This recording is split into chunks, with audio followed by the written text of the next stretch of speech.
What's up, YTBC? Well, I pulled off the trail a little bit. I'm down here by the water, and as you can see, I found myself a little rock. It makes for a great seat. It's got to be the flattest rock around here. And thought I'd do a little story time with Scotty P. Because I've been watching a lot of videos lately. One specifically from Nova Piper, where he was doing his own guitar effects pedals, which is really cool. And I tried talking about this in a video yesterday when I was trying the Scudo for the first time, but it was just way too windy and didn't come out. Also, Pipe and Music. Pipe and Music, he's going through some really tough times down there in Caracas. Really tough times. But takes his time out to talk to us about what's going on, what he's thinking, what he's into, and he's looking to do a project right now, a song, and have different people in different locations record the parts, which is really cool. I used to be a musician, well, still a musician, but I used to be a working musician. I played live music for almost half my life. I was in bands since I was at least 15, and I was in one band for most of my 20s, where we played a lot all over the Northeast, in Manhattan, all over Connecticut, Massachusetts, I think Rhode Island. Anyway, kind of a blur. But see if I can light this one-handed. A little windy. Eventually, when that band went defunct, me and the guitarist started a recording studio, and because all bands eventually they end, and that was like 8 years in that band, and I was in a lot of different bands before and some after, playing everything from jazz and blues to and that one was funk, which was a lot of fun. I was a drummer in that band. I was a guitarist and a bassist in other bands, metal bands, prog rock. All kinds of different stuff.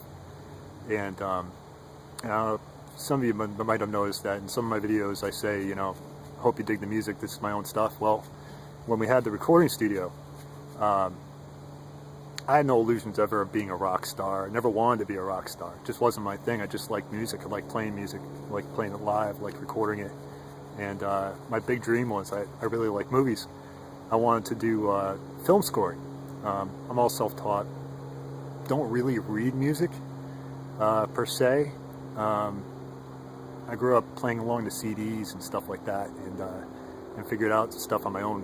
And but I can write stuff for orchestras, and that's what I really wanted to do. But eventually, time ran out, and I had to grow up, get a real job, and all that. So so a lot of things that you hear on my channel are my own stuff. It was really from when I had the recording studio. I was messing around.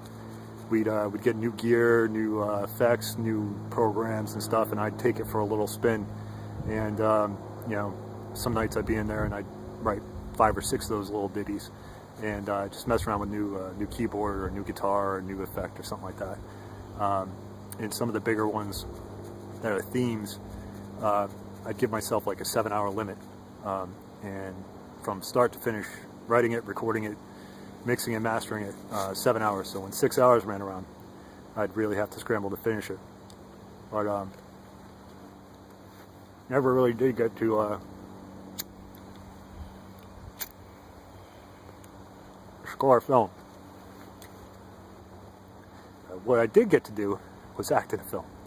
I had a buddy who was directing a film locally here in Connecticut, in Hartford. He was filming it, and one of my other friends was a director of photography. And I went to them and I said, hey, you know, you got this project going, let me write the score. And, you know, just to get myself a credit, because I really wanted to do it at the time. And they said, well, we're going to be doing, you know, like CD music, you know, regular tracks and stuff like that. But have you ever acted? I said, no, I haven't. Not even like really in a play since like elementary school or anything like that, and I've got no training, no style, no whatever, but I like movies, so what the hell, I'll give it a shot, right? So I did. and I got to play the bad guy, which was kind of fun. And I'd never acted before. In the first scene, there's a camera like right here, and I'm supposed to be hitting on this girl, one of the prettiest girls I'd ever seen up to that point. And I want to talk to, I want to hit on, even if it's fake. It was just uncomfortable with the camera that close, and never having acted before. And here's the first scene that we're shooting, and it's me being super awkward. But it was fun, and it only took a couple days, and we filmed it in Hartford, and we had some interesting scenes. But really what I was a figment of this couple's imagination, their collective imagination, and I was the antagonist. So there was a scene at the end of the movie where I get killed, because that was the only way for them to get rid of these figments of their imagination, was to go through and kill them all, right? So there was a scene where I get elbowed in the face, in the nose, and thrown off the balcony. And she kept missing by a mile. And they kept having to redo the take, but this was after they'd thrown me off the balcony. And they didn't want to put down a mattress because it would show up in the shot and totally ruin the shot. So I kept getting thrown off this balcony, and eventually I just told her, just hit me in the nose. You're throwing me off the balcony anyway, just hit me in the nose, it's the least of my problems. But so after about 30 takes, I dislocated my arm, my shoulder, and broken a few ribs. And that's my film experience. Not writing music, getting the crap kicked out of me, but I had a lot of fun. And God, I'd do it again in a minute. But it was a blast, and you know, it was an okay film. Nothing anybody's ever seen. Didn't really see the light of day, but did the festival thing and all that stuff. But it was a blast. So that's my musician story. Breaking ribs.